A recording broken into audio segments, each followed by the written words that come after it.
An inescapable sense of impending doom hung heavy in the air of Stenvik. The walls, once symbols of security and might, now seemed doomed witnesses to the coming catastrophe. Beyond them, the enemy prepared to descend upon the city like an unstoppable wave.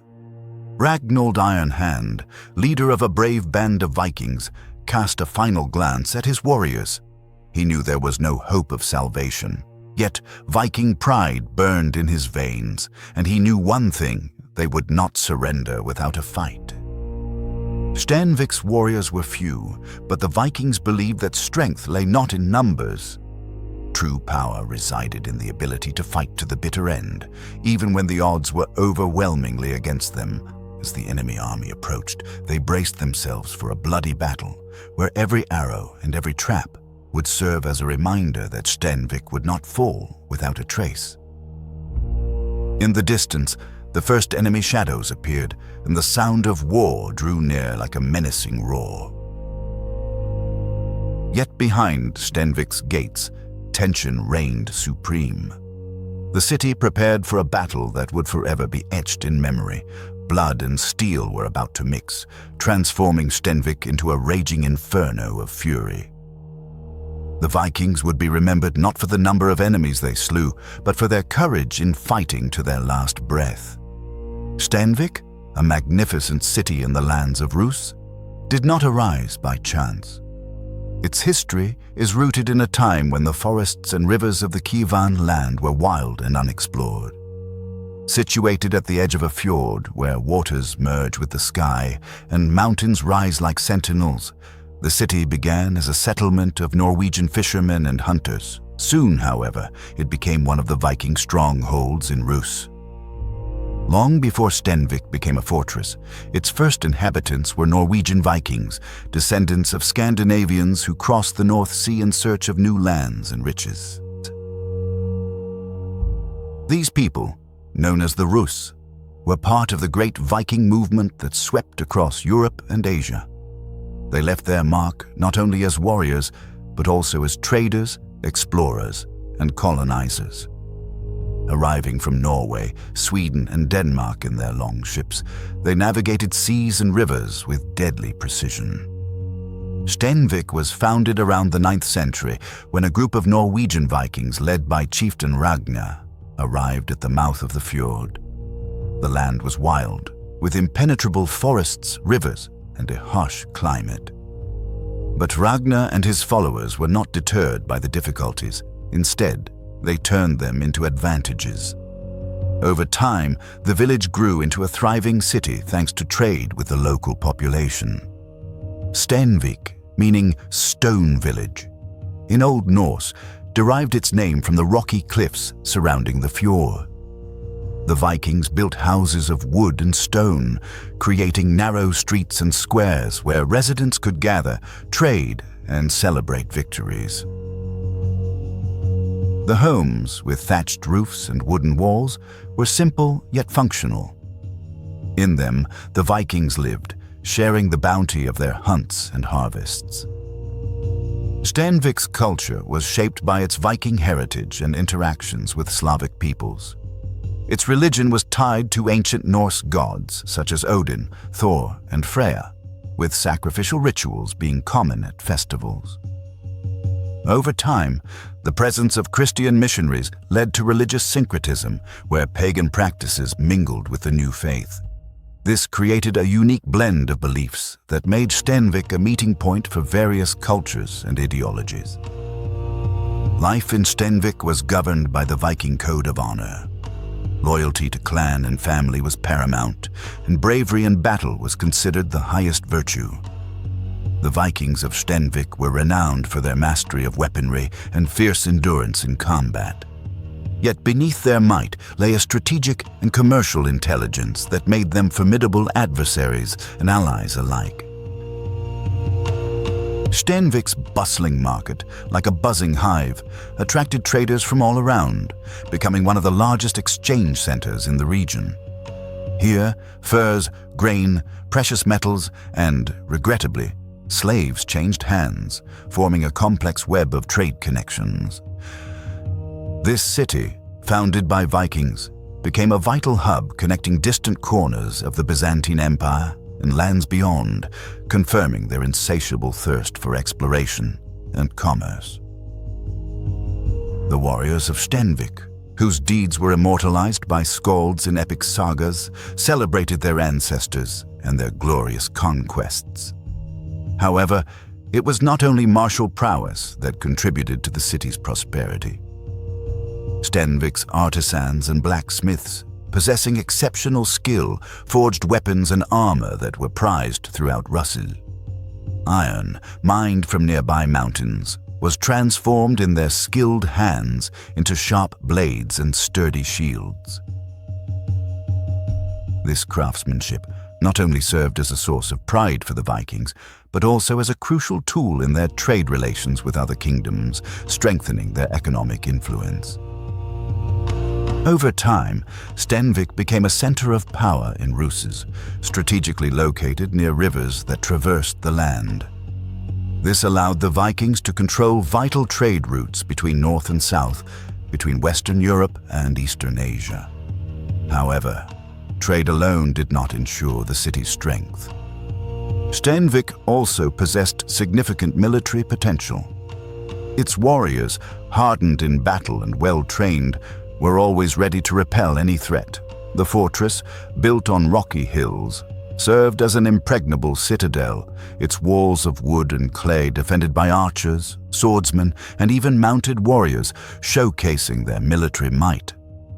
However, like all great Viking cities, Stenvik was not immune to internal strife.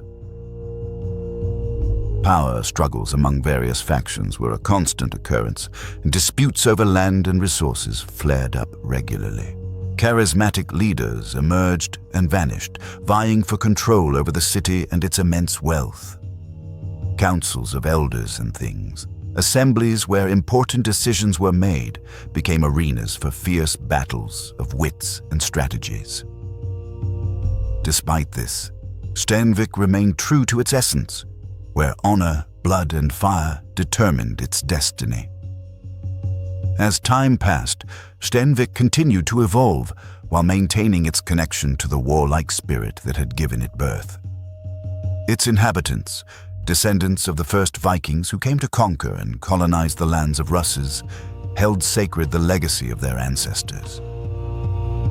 The city became a symbol of Viking strength, a bastion of resistance against enemy forces, always ready to meet any challenge, whether on the battlefield or in the treacherous seas that surrounded it.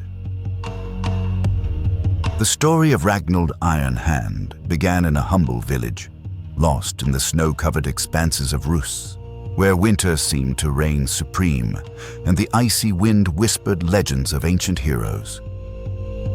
Born in spring, Ragnold did not yet know that his life's path would be marked by the harshness of the coldest winters and the fury of the most brutal battles.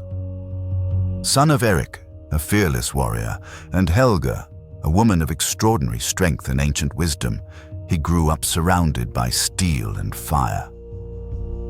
From the moment of his birth, his life became intertwined with the untamed spirit of the Vikings, and in that small village, which witnessed his first breath, it was understood that a future warrior had been born. In his childhood, Ragnold listened intently to the stories of his land, told around blazing bonfires.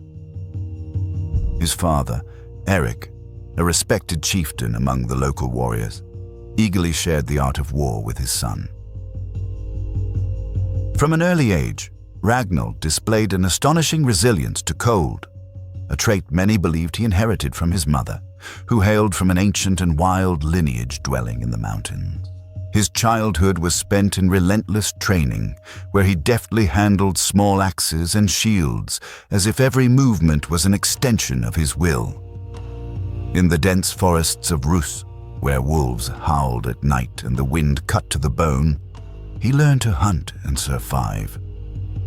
By adolescence, he surpassed the other boys in the village in strength and agility, and his talent in swordsmanship soon caught his father's attention.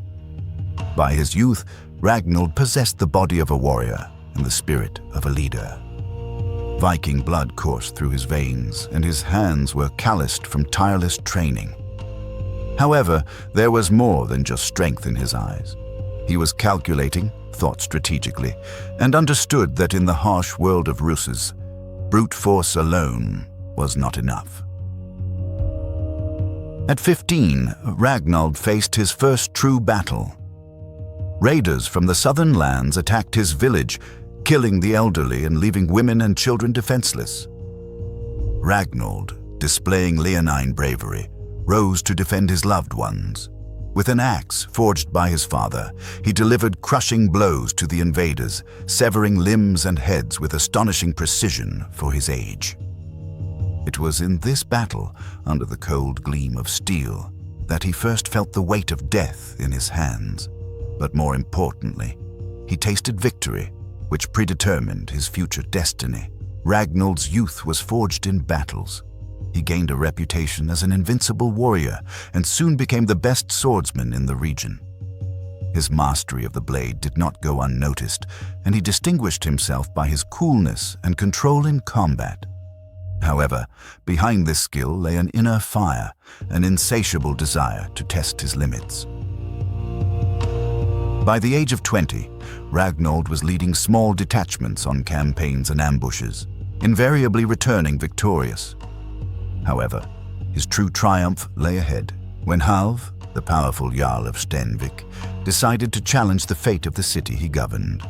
This Jarl, known for his formidable reputation but whose influence was gradually waning, decided to test the combat prowess of the young warriors of Rus. Age was taking its toll, and his strategic vision, tempered by years of excess, had dulled. And so, one frosty winter day, Ragnold was to face Halv not merely as a common fighter, but as a potential leader. The clash between Ragnold and Jarl Halv became a legendary confrontation. The snow-covered battlefield became an arena where two different worlds collided, sparkling with steel and fire.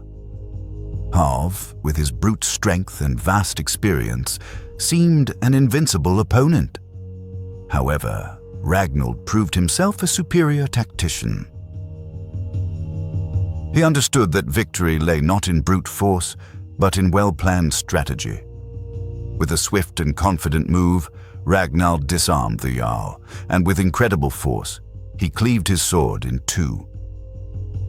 Ragnold's triumph was not just a display of skill, but an understanding that a true leader must know when to fight and when to wait. From that moment, Ragnold was recognized as the new Jarl of Stenvik, and his ascent to power had only just begun. With Ragnold's ascension to the throne, the city of Stenvik entered a new era of its existence. His rule was marked by a harmonious blend of severity and wisdom. He earned the moniker Iron Hand because his hands, tempered by cold and steel, seemed to crush any obstacle in their path with unyielding force. He showed no mercy to his enemies but was fiercely devoted to those under his protection. However, as is often the case with outstanding leaders, the number of his adversaries began to grow. Many of Jarl Halv's former comrades saw Ragnold as a threat, a young upstart who had overthrown a more experienced ruler. Others, political opponents, considered him a leader who needed to be eliminated before he could consolidate his power. Thus, Ragnold found himself in a constant state of danger from betrayal and assassination attempts. With every victory he achieved, new enemies emerged. He understood that the only way to ensure Stenvik's security was to continuously demonstrate his strength and influence. Nevertheless, difficulties did not break Ragnold. They only tempered his spirit. He became more calculating and ruthless, always ready for the next blow. He learned the lesson that one could not trust anyone unconditionally, for the political arena of Russes was full of treachery and cruelty. Despite this, he continued to expand his domains, uniting clans and peoples under his banner, guided by an iron will and a sharp mind. Yet, behind the mask of an invincible chieftain, Ragnold bore the burden of a man constantly surrounded by the shadow of his enemies. He knew that if he let down his guard, he could fall victim to these threats. It was this understanding that made him Iron Hand, a leader who did not fear challenges, but met them with fury and calculation. Having spent years at the helm of Stenvik, Ragnold Iron Hand witnessed his city surpass the wildest expectations.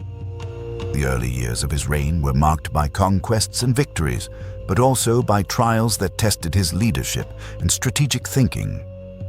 Stenvik, once a humble village of fishermen and hunters, transformed into the center of Viking power in Rus, becoming a true bastion of trade and military might. However, Ragnold's ascent inevitably created enemies. Those who once fought alongside him began to perceive his power as a threat, and discontent started to smolder, like a flame ready to ignite into a blaze. The first betrayal Ragnold faced came from his closest circle. Ulfgar, a longtime comrade in arms, was concerned by Ragnold's growing influence. A feeling of losing control over Stenvik pushed him to seek allies. Ulfgar understood that challenging Ragnold openly was not an option. Instead, he sought the support of a powerful Saxon warlord, Ideld. Ideld was not only a formidable warrior, but also an outstanding strategist, known for his battlefield victories, and his armies were renowned for their ruthlessness. The promise he made to Ulfgar was simple and enticing. In exchange for Stenvik's betrayal, Ideld offered him gold, lands, and a high position in the new order. The alliance between Ulfgar and Ideld was forged in the shadows, through secret meetings and silent conspiracies. For years, they plotted to destroy Stenvik, studying its weaknesses, defenses, and seeking any breach they could exploit. However, they did not know that Ragnold, while fiercely loyal, was also cunning and perceptive. He suspected Ulfgar, sensing that the peace in Stenvik was too fragile, and soon began to notice signs of betrayal. Nevertheless, he understood he could not act rashly. Patience, careful observation, and complete control over his emotions would be his primary weapons. Over the next few years, the city of Stenvik prospered, but the winds of war were approaching. Ragnold reinforced Stenvik's walls, trained his army with the discipline of a Roman general, and positioned his best archers and warriors in the towers, ready to repel any threat. Nevertheless, Ulfgar and Idled's actions did not cease. Spies and traitors infiltrated the city streets, disguised as merchants and peasants, gathering vital information for the impending siege. The fateful clash erupted when the Saxon army, grown to an imposing 20,000 warriors, marched on Stenvik. Clad in sturdy armor and rigorously trained, the Saxon army was a formidable force, comprising heavy infantry, archers, and cavalry. The heavy infantry, shielded and armed with long swords and spears, formed the vanguard of the attack. Behind them followed a line of archers, ready to unleash a hail of flaming arrows upon the city, while the cavalry, led by Ideld, prepared to crush any resistance at the city gates. However, Ragnold, a shrewd commander, understood that brute force alone would not suffice. He faced superior enemy forces, and his modest retinue of 200 warriors was at a disadvantage. But the Viking spirit, indomitable and proud, burned in his veins, and he knew that fighting with honor and courage was the only worthy path. For years he had led his troops with cunning and fearlessness, and now, in the hour of the greatest battle, he would apply all his accumulated experience. The first hours of the siege turned into a fiery nightmare. Stenvik's walls, despite their impressiveness, were not impregnable. As the first Saxon arrows flew towards the city, the Vikings on the walls retaliated with a hail of poisoned arrows. The twang of bowstrings echoed through the city, and soon the cries of the wounded mingled with the clang of shields colliding with spears. Ragnold's catapults hurled burning stones at the Saxon troops, forcing them to temporarily retreat and regroup. The Saxon soldiers, pressing forward relentlessly, encountered traps and obstacles skillfully laid by the Vikings. Flames from the catapults illuminated the sky, and the smoke of battle rose over the city like an ominous dark pillar. Ragnold knew the battle would be long and grueling. He commanded his troops with calculated composure, relentlessly observing the battlefield and anticipating the enemy's moves. While his warriors hurled stones and arrows, he was in the thick of the fight, shoulder to shoulder with his men. His hands, tempered by cold and steel, gripped his sword with the strength of an iron fist, cleaving through enemy ranks with merciless fury.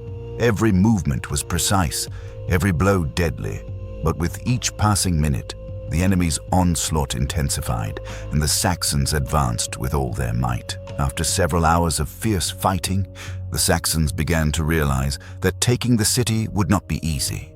Their ranks wavered, and the soldiers' morale began to wane.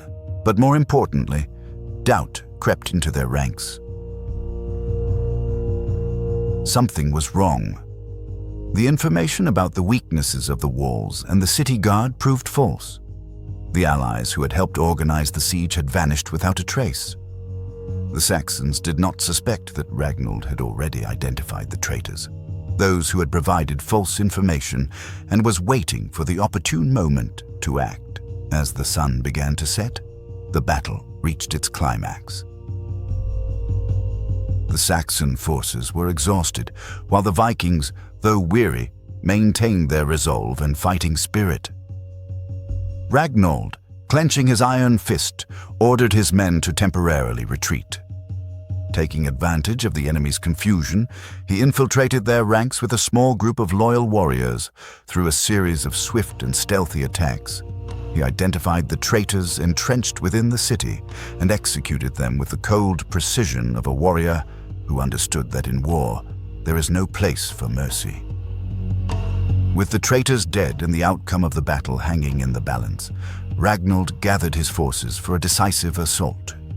With a war cry, he led his warriors into the attack.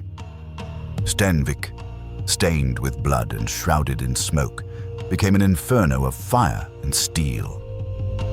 The Saxons, their ranks thinned and their morale shattered, could not withstand the Viking onslaught. Within a few hours, the once 20,000-strong army was reduced to a pitiful handful of warriors, and the battlefield was strewn with the bodies of Saxons and Vikings. Ragnold, his weapons soaked in blood, gave the enemy no respite. He led his troops into the Saxon camp, where the last pockets of resistance were swiftly crushed. The victory was crushing. Stenvik was saved, but this time, victory meant more than just the city's survival. Ragnold had overcome overwhelming odds, and his name would now be sung in the Skald's sagas throughout Rus. After the siege was lifted and the city saved, Ragnold Iron Hand became a legend. Stenvik, once just one of many Viking towns, transformed into a thriving Viking empire, ruled by an invincible leader who knew how to turn even the most desperate situations into resounding triumph. After the great battle that established Stenvik as a powerful Viking stronghold in Rus, Ragnold Iron Hand spent his subsequent years as a revered leader whose victories and cunning marked an entire era. The city, now stronger than ever, prospered under his protection. The ravages of war were erased, and in their place arose new buildings and fortifications.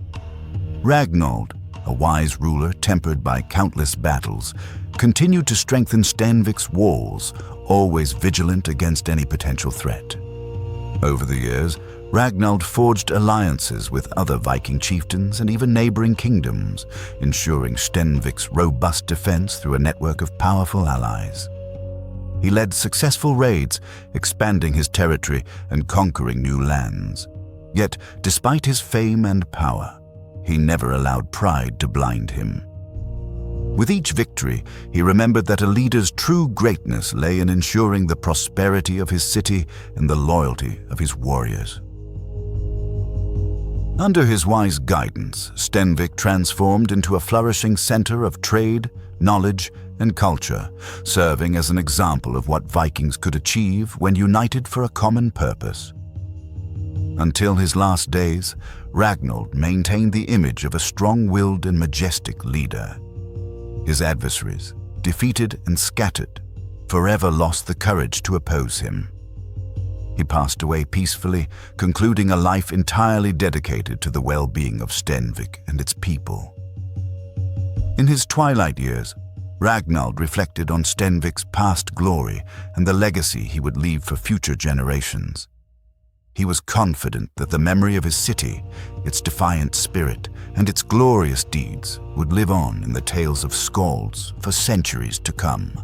Thus, the story of Ragnold Iron Hand would become not merely a chronicle of an outstanding Viking chieftain's life, but an embodiment of qualities such as fortitude, honor, and unyielding resilience.